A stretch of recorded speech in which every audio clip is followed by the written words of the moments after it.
Good evening and welcome to the Ombudsman program. My name is Diane Welborn and I will be your host for this evening's program. Tonight our topic is on local issues in public education.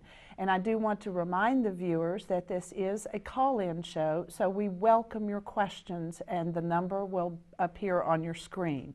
So I'd like to go ahead and get started now by introducing my guests. I want to thank them in advance for taking the time to come out tonight to talk with me about this issue and to answer our questions.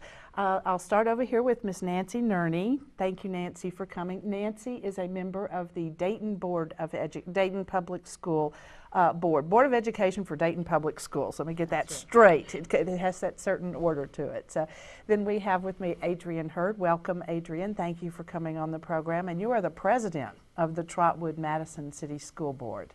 Thank you for joining us. And then also with us is Joe Ellis, the vice president currently of the Huber Heights City Schools. So again, thanks to you all for your time this evening to talk about something that is, I know, taking up a lot of your time personally. So I'd like to begin this evening by asking each of you to introduce us to your district. Our viewers come from all over the northern part of Montgomery County. They may not be in each of your districts, so I'd like to ask you to take a few minutes to just tell us an overview about your district. So Adrienne, would you like to begin? Well, let's see. We're located in northwest Montgomery County. We have approximately 2,700 students going from pre-kindergarten all the way through 12th grade. We wear uniforms through the 8th grade. Our high school has been recognized as the State Superintendent's School of Promise. We also have our business office, our treasurer. The finance office has received awards and commendations for financial stewardship and reporting. And then in athletics, our football team has been to state finals 4 times, one of which they won. So we kind of run the gamut. We have good students, we have good athletes, and we have good employees. There's a lot going on in Trotwood-Madison. Well, thank you for and all of this with the support of the city, because we formed a partnership with the city of Trotwood, because we realize we have to move forward together. Very good. We'll come back to that. I'll give you a chance to elaborate on that a little bit later. Nancy, tell us about your district, please. Well, we're the big guy on the block in numbers. And we are a school district of 14,300 children. We have, and young adults. And we have roughly 30 buildings in our district, and some are particular for certain types of students, and others are general buildings. We have several instructional themes in our buildings. For example, we have an early college high school. We have a STEM program for K through 12 in several of the buildings. We have English as a second language program in many of the buildings. We have 2 single gender elementaries. That means K through 6. And we have an international baccalaureate, which is an honors and international studies program in one of our high schools. We have a visual arts, performing arts school at Stivers, as most of you know. We have blended learning and credit recovery in some of our schools, both online and face-to-face. That's what blended learning means. We have a career tech components center, and we have the Challenger Learning Center, which does a lot of aerospace activities, and 5 neighborhood school centers, which operate after our elementaries. So those are the kind of things you'll see in Dayton Public. We have a great staff. We have lots of children that are diverse in both ethnic background and in interests. And we have a great board of 7 people that help try to run it. And of course, as most people know, that the purpose of a board is to hire the superintendent and to hire the treasurer, and then watch the money to make sure we are accountable and careful on what we spend. Thank you very much. And now Joe, Huber Heights. Huber Heights is centered in northeastern Montgomery County. We're kind of between I-75 and Route 4, and most of the district is below I-70. We do extend to a few places in Montgomery and Greene counties and the city of Dayton. We've got 5 brand new elementary buildings, Charles Huber, Monticello, Rushmore, Valley Forge, and Wright Brothers. We've got a junior high, Weisenborn, and a high school. And our former middle school, Studebaker, now houses our administrative offices as well as pre-K and SORP classes. We're kind of the large small school district. Our enrollment is about 6,100 right now. Okay. We just rebuilt the district in cooperation with the Ohio Schools Facility Commission. They picked up a little over half the cost of construction. Like that, our share was about $82 million. So it was the largest construction project in Huber Heights since the building of Huber Heights. Wow. We have some great sports teams, great marching band, lots of opportunities for kids to participate in clubs and organizations like the Air Force Junior ROTC that are very valued in the community. We are kind of on hard times right now. We've been trying to pass a school levy for a number of years and still trying to get that through. We've had to make about $14 million in cuts over the past years. So it's a very substantial hit that we've taken. But we're still working at it. We've just started a strategic planning session with about 100 community volunteers that we're looking at 5 different areas to implement changes in the schools and find out exactly what it is that the community wants out of schools. It's always an ongoing process, but this is a more formal approach to it than is usually taken at this time. Wow, that's all very, very exciting. Well, before I move on, then we've all talked a little bit here about building new buildings. Are the buildings all finished? Everybody's finished. Finished, Okay, they're all yes. finished and all the kids are in all of We these have just lovely a new few buildings. little details, ribbons to tie up and that sort of thing, but we're all in our buildings and everybody's very happy with them. Oh, that's good. It's been quite an effort for all the school districts in that regard. Well, you are all very dedicated public servants who give a lot of your time to help better your respective communities and to help educate the children in those communities. I'd like to turn and ask a little bit about what led to each of your decision that you wanted to jump in and run for school board and serve the public in this particular way. So I'll start with you. Please, Adrienne. From the time I moved to Trotwood, I had always been involved with the schools even before I had children. And then as I stayed involved with the schools, some administrators, some teachers, some people in the community, and some board members all came to me to see if I would be interested in running for the board. But I said no, because it does take a lot of time. But then my sons came to me and asked me if I would run for the board. And their friends said they would help with the campaign. So when your children recognize the importance of serving on the board, you really can't say no.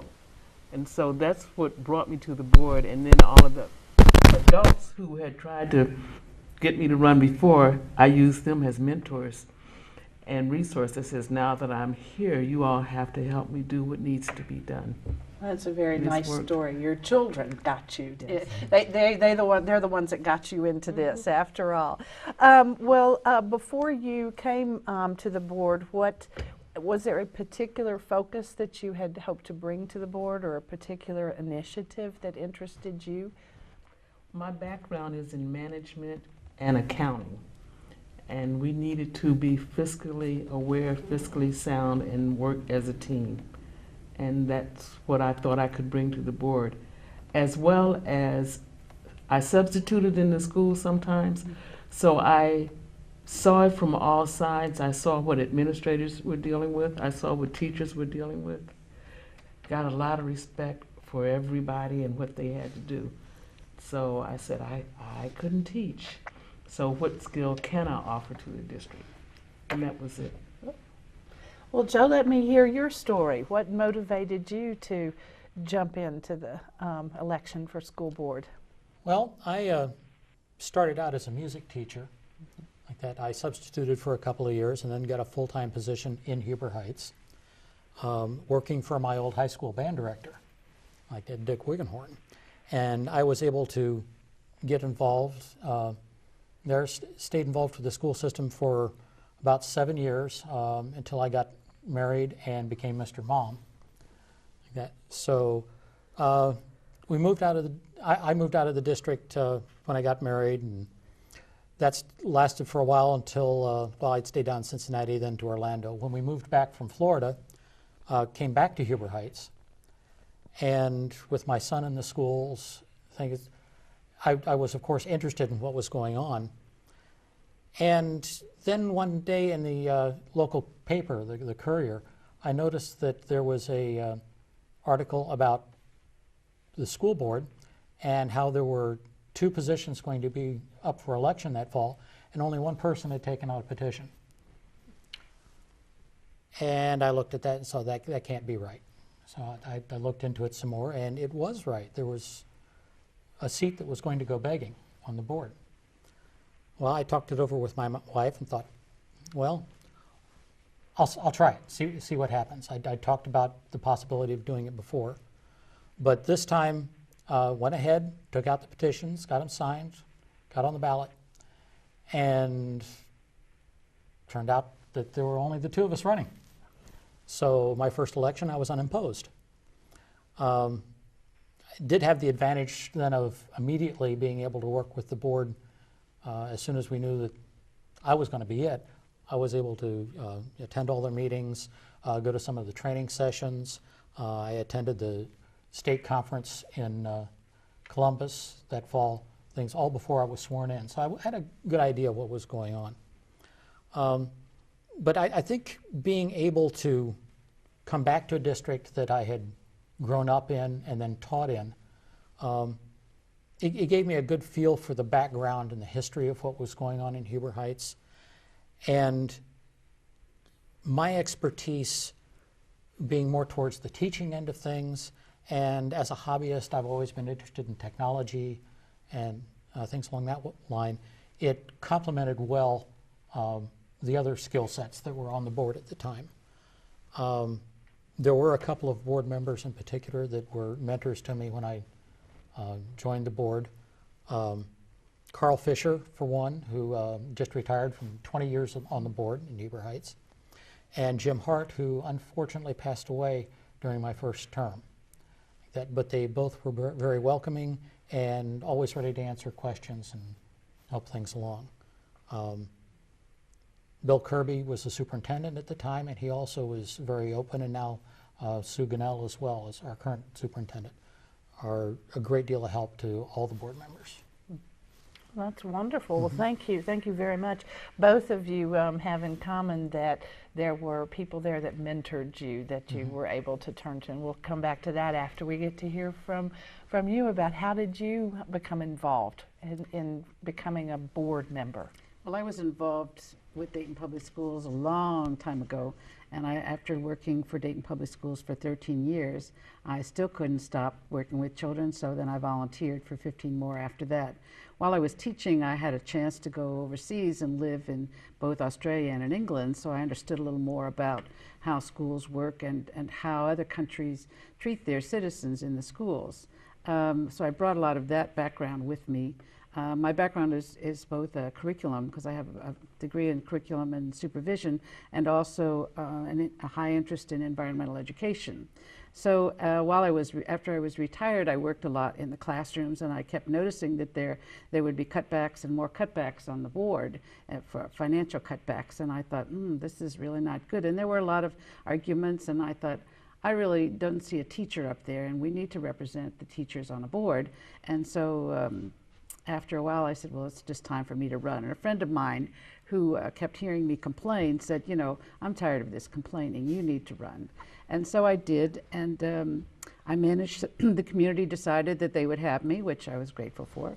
And so I became a board member, and this is my second term of 4 years. Okay. So I'm hoping that I've already used a lot of my background in curriculum, but it's a little different as a teacher's point of view to look at the district overall rather than just from your classroom. So it's a different point of view. I've had to learn a lot about candidates and about the political field of education, And it's been very interesting and never a dull moment. Right, I'm sure that it's not. Yes. Well, each of you spoke a little bit about, as I mentioned, the mentoring and the encouragement that you received. But what tell our viewers, what kind of training do individuals receive? You were lucky to get to go to things before you were ever elected because you were unopposed, and so they knew you were going to be there anyway. So, what type of training is offered for persons who are elected to local school boards? Well, the Ohio School Board Association has excellent programs, as does the National School Board Association.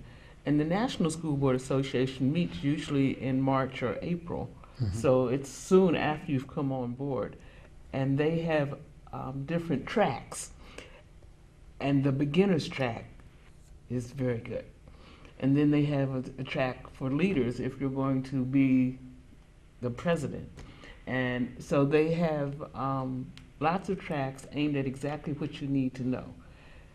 So I encourage board members to take advantage of the Ohio School Board Association and the National School Board Association. They also have, if you aren't able to go to the conferences, after the conferences, they have it available on the internet for you to still take advantage of. Oh, and that's been the source of a lot of my top level training, especially when you talk to school board members from across the country, and they can make presentations on how they solved the problems you're having. Excellent, excellent way of sharing. Good. Well, those are fine resources.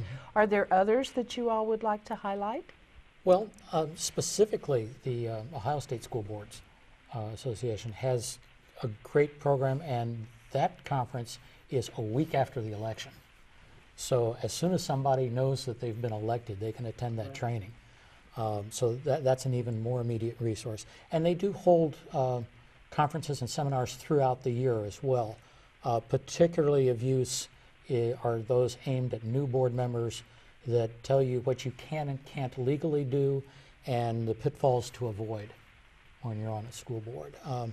A lot of people come into a school board situation and think, great, now I get to tell everybody what to do. No. A school board sets policy. We don't manage the district. We hire managers. We hire fiscal managers, we hire educational managers. That's our superintendent, that's our treasurer. Like that. We set the policies and determine the course that they then implement. So most of the time, if little Johnny's having a problem in his classroom, we're not the people to call. You talk to the teacher, talk to the principal, talk to maybe an assistant superintendent, a superintendent. If nothing else works, then you come see the board.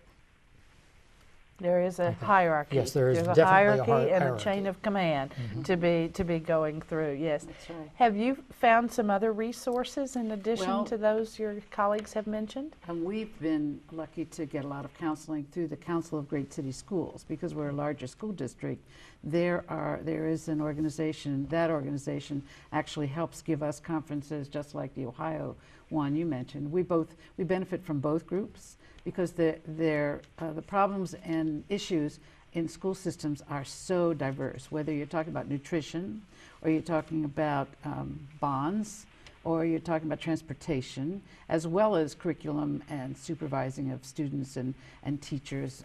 So it's very complex.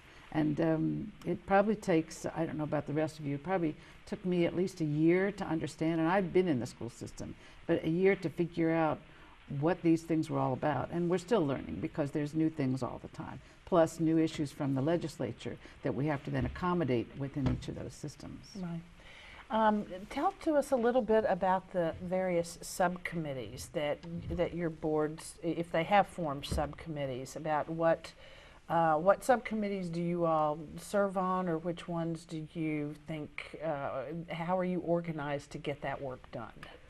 I serve on the Finance Committee, of course. Yes. And we meet once a month with the treasurer. And of course, we can only have 2 board members on a committee so that we don't violate any sunshine laws. So we meet. And that's, for the viewers, that's having open meetings so Right, the having public open can meetings. see Right. everything that's going on when elected officials get together. Right, okay. So we meet with the treasurer and go over in detail the reports, and she has them in a summarized version also for the full board to look at, and everything ties into state numbers, and we love it when we've got an excellent treasurer. We get good reports. We understand what they mean, and that's what the Finance Committee does.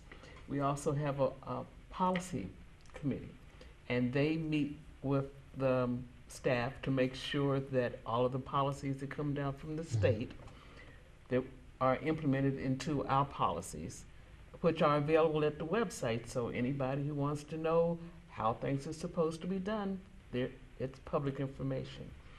Then we have some little small committees where we may meet on occasion. We may need to work on a project with the city, or we may need to be on different caucuses.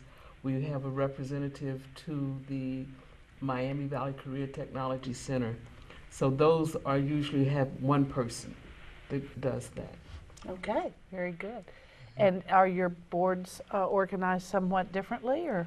About the same. Okay. We have a finance committee and a policy committee.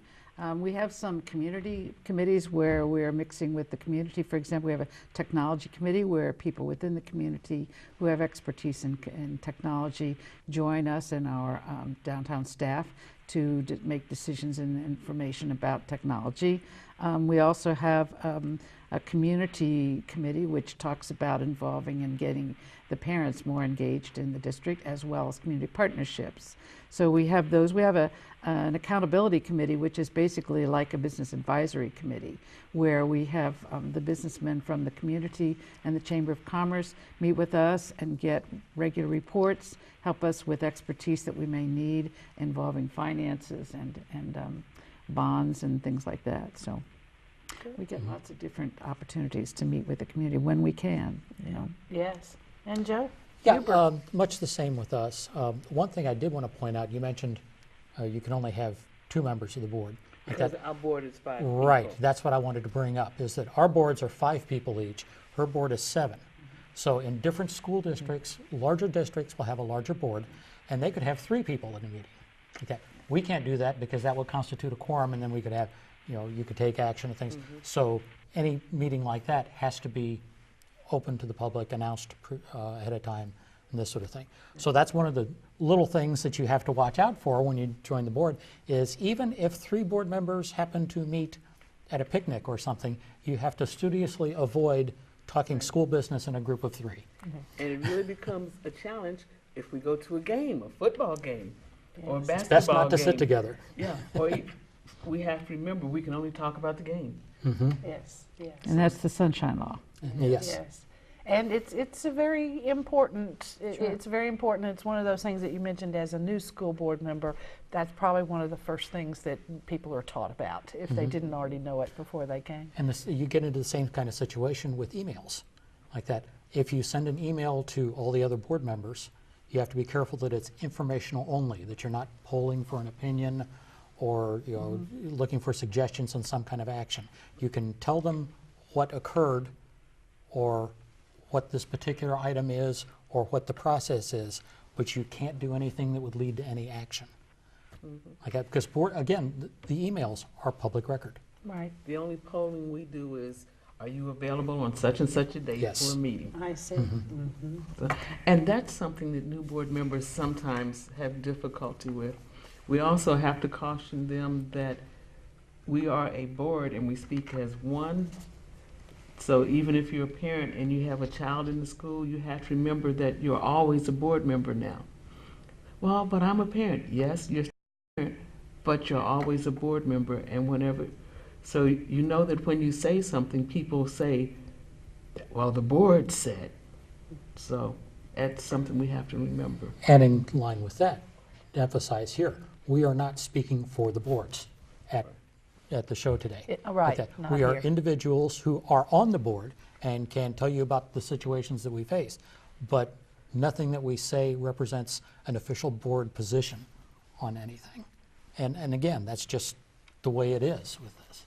Right, and all of this goes to roles and boundaries that Yes. they're working to, and in addition to the school board, any elected official would need to be informed of this. Well, thank you. Thank you for bringing that up.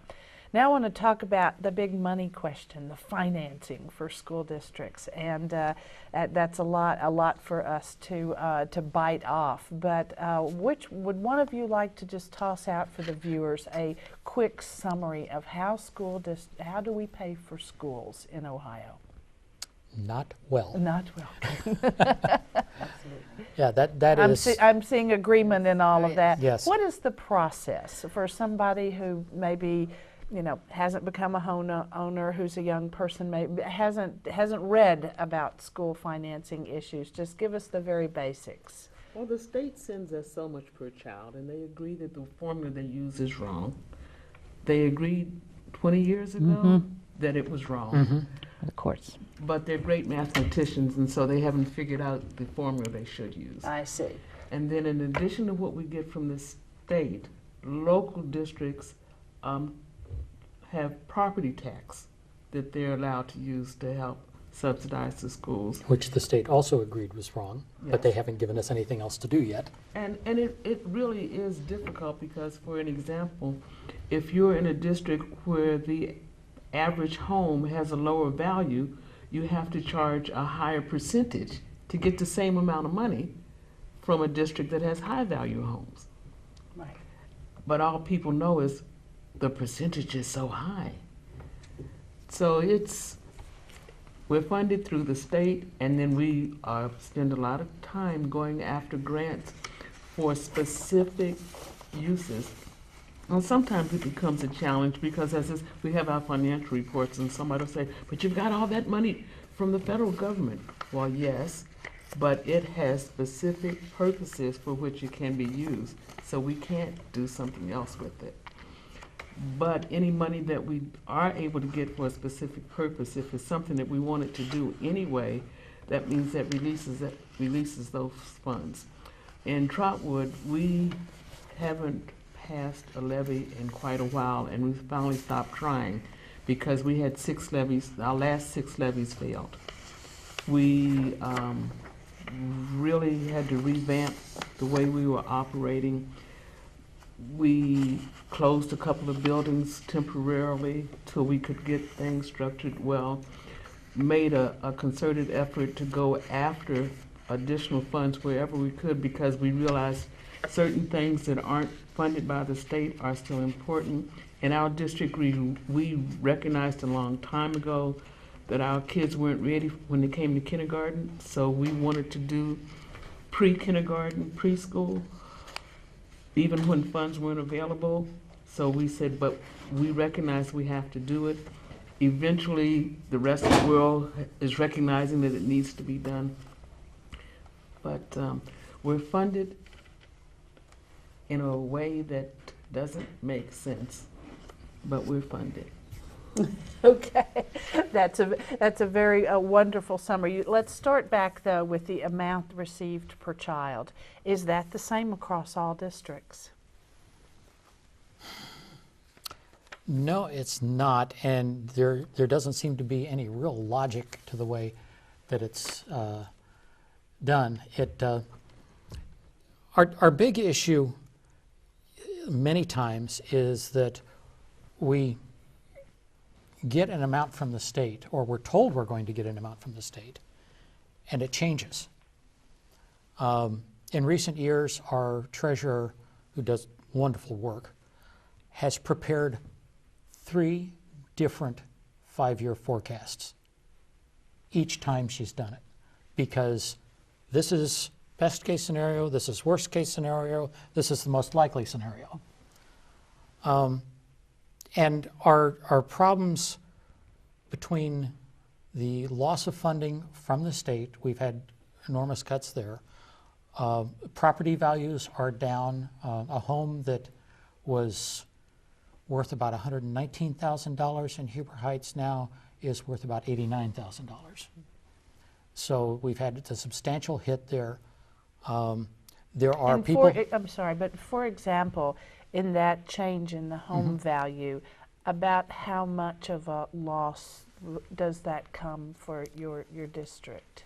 And you don't have. I'm not asking down to the dollar, but just in general for viewers. You had a Well, I comment? was going to add that the person who collects the taxes for the county only has collected 90% of the taxes. So we are never, even though we have levies, we are never getting the full funds amount from those levies because of that 90%. And the treasurer has gone back to the county taxpayers and tried to collect those monies. And there are people that have left the state. There are businesses that are totally gone. And so we get all these problems and we can't collect that money. So consequently, we still have to cut further our programs because of that shortcoming. And that just increases the burden on the people that are here. But this isn't something that's unique to Huber Heights or Dayton Right. or any of us like that. This is true across the state Yeah. like that. I think the projection was something like 80% of school districts in the state are expected to be in deep financial trouble within the next 5 years. That unless something is done about the funding. And we really need to do that. And you talked before about the per capita, in other words, how much money per student each district gets. That totally is like a sliding scale. We talked about the formula that the state legislature is not being able to put together yet. That formula, we have one, but it's not satisfactory yet, and we're using that to compute in each district how much per student the tax money we can collect. So it's very different from your district and mine. We also get Title I and other title funds from the federal government as well as things from the local government. So we've got many funding sources. And the Title I that you mentioned is it then similar to the grant that you mentioned? I mean, these funds will have very specific designated right. uses, and so they're not for generally paying, the staff or transporting or what. That you have to use them for a particular indicated effort. Yes, you were going to say. Yeah, one of the things about the funding there, with the funding per pupil, that can be a very deceptive number too. We have a pretty large group of special needs students in Huber Heights. We get them from a lot of other districts that don't have the programs like that. They'll move in. Because of that, we have students whose, because of the special needs, their cost per pupil is far higher than the standard. And that raises the average for everyone else. So just looking at a cost per pupil and trying to compare that from one district to another is apples and oranges. You have to look at what goes into that cost and what services the district is providing. Do you know what percent that your district has for special needs? I was trying to find that information Oh, you earlier. want That's in to one of the papers that's lost. It would be interesting to compare if we had all three. It because would, our yes. district is 20%. Ours is quite high also. Yes. Which ends up affecting, when you take the state test, they allow you to exempt a percentage because of their special needs, but only the percentage. And it may be 1% or 2%, and then you have 10 or 20% who are special needs. But the state only allows you to exempt a very small percent of your total. So we have special needs students who we believe in 100% student success. We're going to educate you to the best that you can be. But they're never going to be able to pass a test at a standard. Surely. But we're measured on whether or not they do. I understand. We get monies through our treasury, tax monies, for also the charter schools that are in our district. So the money that we get from the state and the federal government then passes through us. We keep the ones that we need for our own students, and then we give to the charter schools what is their per capita as well. So that always happens. Yeah, so then those schools are taking some of the children in your district and taking some of the money that Yes. would, yes, exactly, Mhm. exactly, doing the same. Do you, is there a particular role that your boards have taken with respect to these kinds of issues? Are there Are you having any public forums about these issues for for the citizens in your area, or are you working with special school advocacy groups in our area, or maybe we don't have those kind of things and each district is just kind of swimming with it as hard as they can? We try to have events at the school buildings where we explain to the parents how things work. And then we try to go out in the community, especially to some of the organizations, and explain how things work. Mm-hmm. We've had 4 town hall meetings. Last week we had a general meeting of all the superintendents in the district, in the county, or at least 7 of the superintendents, just for the public if they would like to know what's going on. It was a great way to compare the income and programs of lots of the different district participants. So there are lots of, and right now we are participating with the mayor for the City of Dayton's new program called City of Learners. And it involves a committee of 50 people who are involved in education or business connected with education, going out to listening areas in the community and listen to what the community feels are important issues about Dayton schools. And this is quite it's brand new, and it is a collaborative to try to tackle a number of the things we've been talking about with early childhood education. Third we'll come grade, on to, yeah. Mm-hmm. Third grade guarantee, Right. and then the high school graduation rates. Right, right. Mm-hmm. Well, in our district, we've actually sent a delegation to the Senate, to the state Senate, to testify with their budget committee. Like that last summer, and I was privileged to go up with them for that.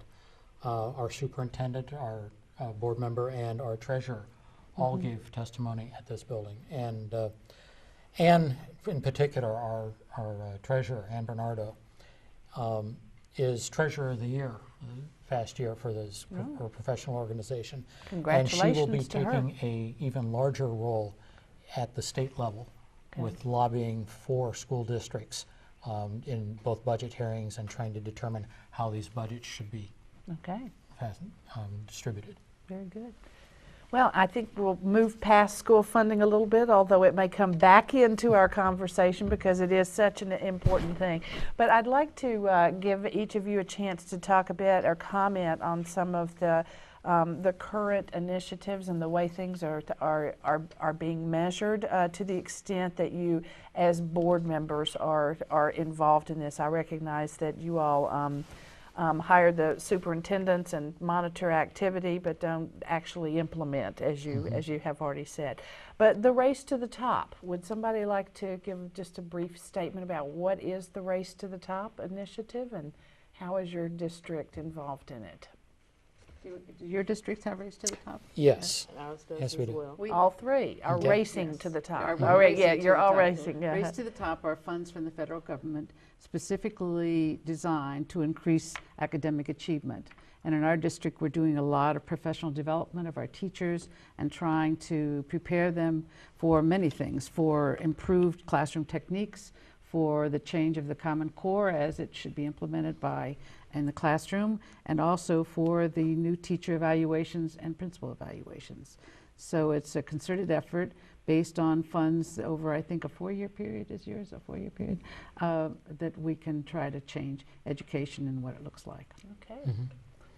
One of the specific examples that I came across in our things was software to help teachers with reporting requirements from the Ohio Department of Education now.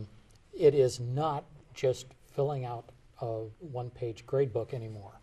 The reporting requirements for progress of students, things are far more difficult, far more time-consuming now than they used to be. So, for example, the software improvements I was talking about is one of the things that they're doing. The big concern with Race to the Top, though, is that it's a 4-year program. This is the 4th year. So where is the money to continue this going to come from? Like that, we don't know. Right. Some of the things are going to be continually funded by the local school districts, but when the federal money goes away, there are going to be a lot of districts that are stuck. Right. And what we're doing in Trotwood is we're trying to spend the funds on putting programs in place and developing them and putting them in place that we can then maintain. For example, we're designing curriculum maps to help guide students, and the design takes the time. So we're hoping that once we've designed them, it won't be we've got them in place, and now we can just follow the maps to guide instruction and to guide assessments. So we're putting the emphasis on developing things that can be carried on after the program goes away, because we have so many things that we get money for 4 years, and poof, it's gone. So you're using it to create in that time. Create so it can go sustainable programs. Right. That's good. That's excellent. What about third grade reading proficiency? Is this? Well, with us, that's where we get back to, they come to us not prepared to learn.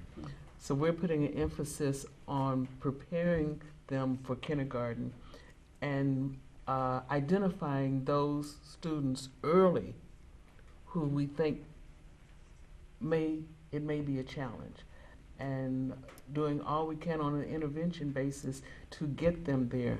And then recognizing that everybody might not get there in reading, we're structuring our schools so that even if you're still in third grade for reading, you will still be able to take fourth grade classes if you're on the fourth grade level. So that when we get you to where you can pass the third grade reading, you aren't then behind in every other course. I see. Across the state, there's been so many students that have been tested, and we realize that after this third grade of their instruction, they may not make it, and this is just across the state. And so even though we've been doing all the different forms of intervention, as you mentioned, we realize that the intervention may go on into the summer as well. Yes. And so many districts are planning a summer program where they can continue those reading skills with those students who did not pass the third grade test. And the trouble with that, though, is that sometimes the results of the third grade test will finally be seen by us in August, after the summer. So we have a problem with that, because now we don't know how we can plan for this summer camp. But when we say intervention, that means that when you go and see third graders, or in second and even first now, since we're trying to prevent the failure in third grade, we break them down to smaller groups. We have added extra teachers and aides in those groups to teach extra reading lessons and fluency and all other forms of our language arts program. So it's very much an intense intervention. Good, thank you. One of the things that our district is doing is called a PIE program. PIE. And I'm afraid I don't remember exactly what the acronym stands for. But it's an ungraded reading readiness and development approach that works with students pre-K to second grade, like that. So the student works at the level that they're at, not necessarily with other kids of the same age or in the same class. And they work all with one teacher who's doing this. So you have second and first and kindergarten kids all together, all working on the same thing. I see. And meanwhile, you have another group that's maybe a little more advanced, working on something else. And it could still be kindergarten age kids working in a second grade level area like this, just progressing according to what they do. And this has shown a great deal of promise so far. We're piloting it at one school. And if you're interested in information on it like that, I'm sure Mrs. Cannell would be glad to direct you to the people developing. Sounds very good. But it's coming. This is a grassroots program. This is coming from the teachers in the classroom, and they're creating it based on the need that they see. Again, kids coming into preschool and kindergarten that are 2 years behind before they even get to school. We have a caller that's waiting, so I'm going to stop you on that and ask if we can hear the question from our caller, and we'll do our best to get it answered. You're on the air. Yes, this has been such a wonderful program, and I'm so impressed with the professionalism of these school board members, their ability to look into the future and also to be self-critical. Because I missed the beginning of the program, you may have already addressed my question, but I'm constantly concerned about the earliest years and what happens in the family, the role of parents or grandparents or others in relationship to the school. And I guess my question is, what sort of outreach programs exist from the school to family members who, particularly in the early years? Thank you so much. And again, I'm sorry if you've already dealt with this. Thank you for your call. Thank you. All right, outreach programs. Well, we do have a reading program specifically addressed to that. We have the parents come together like that. Unfortunately, this is not something that runs all year. It's a single event, but the idea is to get the parents interested in both what's going on in the schools and in just reading to the kids. That is probably the single most effective thing that parents can do. Just read to your young children. Read to your children, get them to understand that there's information on that piece of paper, and all they have to do is look at it and let it sink in, like that. They can learn anything they want once they learn to read. We make a concerted effort to let our parents know what's going on in the classroom with their students, what topic they're on, and also say these are things you could do at home to reinforce this topic. Or we even on our website have tools you can do, things you can do at home. But we also have to recognize that some of our parents are so busy trying to put food on the table and keep the lights on that they don't have time to do that. And that's where our volunteers come in. We make a big push to have volunteers who come in and will read. Right. Just read so that students understand you can get something off this sheet of paper. Right. So. We do that as well. We also have parent guides that we send out to the preschools and the grades 1, 2, and 3 to help the parents understand what they can do. We have a lot more community volunteers that come in as you and work with the children on a one-to-one basis when we can. We're now reorganizing our preschool program to go into Louise Troy School, which is a school that we've then changed its population and then adapted it strictly for preschool, and that's effective next year. So it's our intention to do that so that we can put all of our best teachers that are qualified for preschool and really zoom in on that population right away. Okay, thank you very much. I think we're going to move on. As important as that is, I think we could do a whole program on third grade reading, reading proficiency. The Common Core, for our viewers, can somebody state, what's the Common Core? These are the standards that have recently been decided that every student must grasp and understand before they move to the next level and graduate. Is that very succinct? That's very nice. Good. Thank you. Yes. All right. Basically, Okay. basically, it's a minimal national standard, Right. like that. Anybody graduating from high school should be able to do these things. Okay. To be successful. To be successful, All like right. that. So, there's a lot of false information about it out there. It's not taking away anything from public schools. You can certainly still do more if you have the budget to do it, but it's just setting the minimum requirements. Okay. And it originated not from the federal government, it originated from a group of governors who planned and said, well, this is really what we'd like to be done. And gradually there are, I think, 47 states now that have adopted that as a way to go. Within our own district, we've been working on training and professional development of teachers so they can implement that particular curriculum. But it's interesting that our own public institutions that also deal with children are trying to organize their programs to do the same thing. I was at an institution today where we were planning new field trips that gear to the Common Core. And the difference between those field trips and any lesson that has been in the past is that there's more questions. It's an inquiry-based approach. There's a lot of evidence to be found by a student in his inquiry so that he can substantiate what he's looked for and a solution to a problem that's given to him. So many things in the core curriculum are given in the form of a problem to be solved. Now that will eventually be reflected in the new tests that will be taken as well. You mentioned inquiry-based, and I think that's a major aspect of things here that we really need to focus on, is that the old method of teaching was present facts, memorize the facts, Rote. like that. The inquiry-based approach is more, here's a problem, how do you solve it?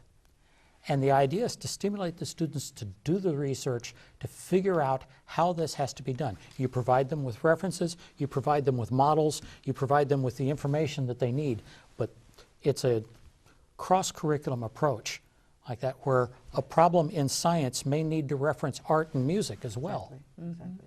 And we hope that the families that now are having to have their children go through the core curriculum can also change the way they deal with this. In other words, no more telling Johnny the answer, but ask him a question after he's asked a question and see if he can solve it, and give him the resources so he can solve the question. Trying to figure it out. It's the parents' turn to turn the tables on the kids.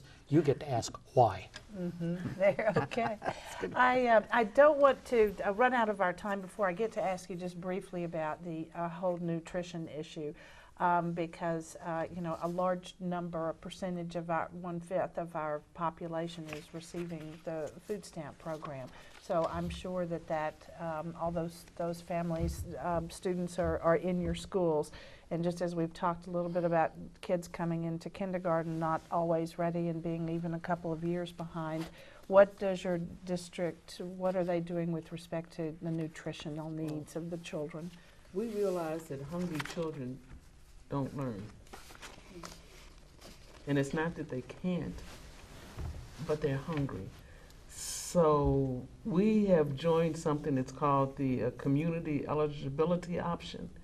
And that means every student in our district from pre-K through 12th grade eats breakfast and lunch at no charge. And I believe We do that too. Dayton has managed to do that because they come to school and they're hungry.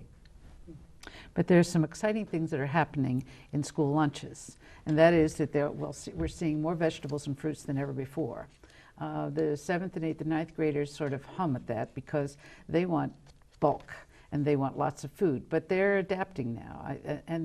Because they used to say they were hungry, now we don't hear that as much. But there are new vegetables and new fruits on the menu. In fact, now I heard a story the other day about a young child that was shopping in the grocery store with his mother and said, well, I want a star fruit because she'd eaten it in school, and because they do some sampling exercises.